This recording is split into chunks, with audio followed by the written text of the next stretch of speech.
Okay, let's move the discussion to jobs.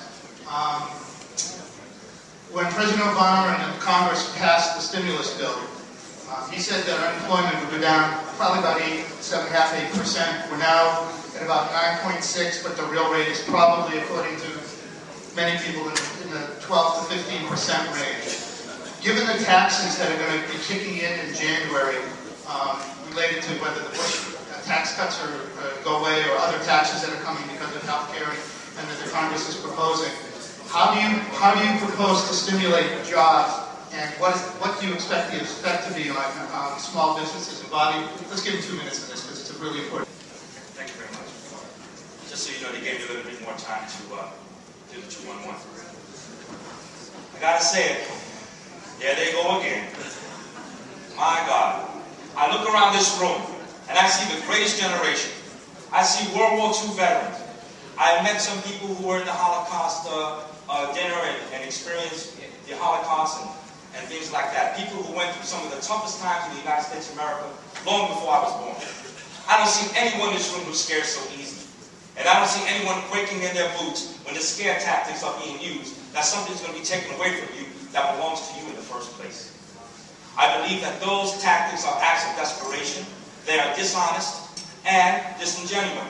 Because the fact of the matter is, it is that each one of you homeowners, each one of you workers are the ones who are too big to fail. Not some innocuous government agency who says so. And it's not up to the government to redefine the age of a child. That is absolutely ridiculous that a child is now 26 years old. If he's your child if he's 70 years old. Doesn't stop being your child. So this is just ridiculous. This is more dependency. I didn't see anyone here whose forebears came on a boat or migrated or immigrated to the United States of America to become a dependent on the government. And this is what the bill of goods they're trying to sell us, ladies and gentlemen. So there they go again. This has to stop. We are fiercely independent-minded people. We are fiercely independent. We do not have to be dependent on anyone for anything except ourselves. You are the people, you are the generation that created this country. You are the ones who made it good for me. And I intend to do the same for the next. But we have to protect it here. And I'm the only one here who's a qualified job creator, because I am a small business owner. I am a person who created jobs, and there is no one at this podium except me who has created jobs. The government does not create jobs. They create debt. And no one ever came here to get a job. People want careers. You didn't go to college to get a job. You went to college to get a career. Private sector and public sector, ladies and gentlemen. The public sector is supported by the private sector. You work, your tax dollars are taken, and then it pays for the government. We are now in a situation where the government is so bloated, the public sector is larger than the private sector, and the private sector is burgeoning below the weight of it. This has to stop. There are many business owners here, and there are many house makers here. And we all know that you cannot write a check. You cannot write a check for money that is not in your account, am I right? And when you do, the check bounces. And when you do, the credit agents come for you, right? And you cannot run a business into the ground. You cannot be an employee and then go to your employer and say, look at the books, boss. I ran us into the ground. I spent money that you didn't have. I ran your credit card off the charts. You're about to go out of business. By the way, give me a raise, give me health care, and rehire me again. If any of us presented our boss with that kind of logic, we would be thrown out of our ear. Well, guess what? November 2nd, you all have the choice. You all have the choice, and the clear choice is to elect one of our own. I come from you. I come from you. Not Jewish, it may help.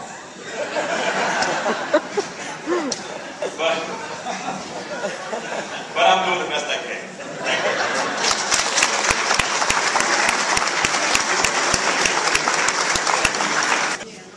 What is your position on stabilizing taxes for the middle class? And do you feel that the upper class is paying its fair share? Right? Blame, blame, blame. Blame everybody else. Take credit for everything, blame everybody else.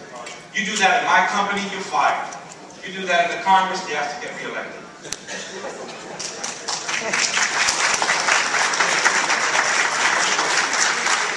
Ladies and gentlemen, we're in a lot of trouble. We are in a lot of trouble. Especially when we have our own elected officials can't play it straight with us. The government's broke. They've taken our money and they spend it. That's it. They've wasted it. That's it. Our particular representative has been there 22 years, 11 terms. We've gotten more of the same. Takes no responsibility for anything that's wrong. That is wrong. That is wrong. They are prone to juvenile impulses when it comes to spending our money. Now, they are trying to scare you with taking something away from you that's yours. But he makes no mention of $50,000 toilet seats, $10,000 hammers, and waste beyond comprehension.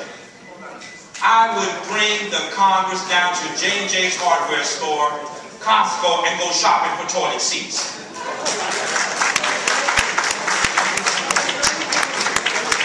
I would go into the president's Oval Office and not make believe I criticize the president because I disagree with them. I would go into the president's office and remind him of the Constitution of the United States of America. This is not a slogan. This is the rule book. This is the rule book, not a slogan. And I will remind him, sir, that my vote comes with a price. Oh yes, my vote, ladies and gentlemen, has a price, and that's adherence to the Constitution. And yes, Mr. President, you will defend the only republic, democracy, and country in the Middle East called the State of Israel. Oh, you will not get my 216 votes on that balloon bill in the first place. You will not get my vote on cap and trade. You will not get my vote on CARP. And you will not get my vote on the sex life of beetles in the Congo. This is serious business we're talking about here. Very serious business. This is our livelihood. This is our freedom. We're talking about a whole generation being dependent on the government who owes trillions of dollars to China. They want to make us, or will make us, or the unintended consequence will be, at some future date, we will be tax slaves to China. Meaning that Mr. FIFO will be Mr. Farm, and all of our working capital and all of our labor will be paid to a foreign country. You ever owe anybody 10 bucks? Anybody ever owe anyone 10 bucks? Every time they bumped into you, what they say? Where's my $10? What do you think is going to happen when we bump into China every now and then? They can say, where are my trillions of dollars? Oh, I don't want that green piece of paper with that president on it. I want your gold. If there's any left in Fort Knox. Wars are made this way. Wars are made this way, ladies and gentlemen. This is very serious business that we're doing here. We don't need slogans. We don't need empty promises. We don't need more of the same. I believe that we need a fresh start.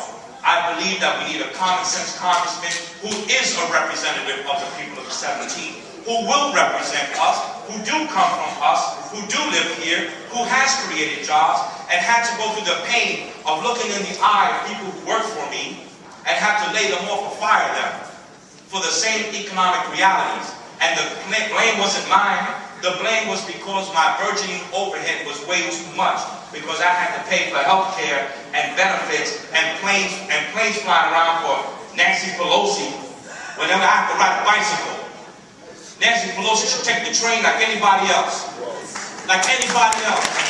The President of the United States should not be bowing down to any foreign power. The President of the United States should not bow down to any Muslim king, to any Japanese emperor.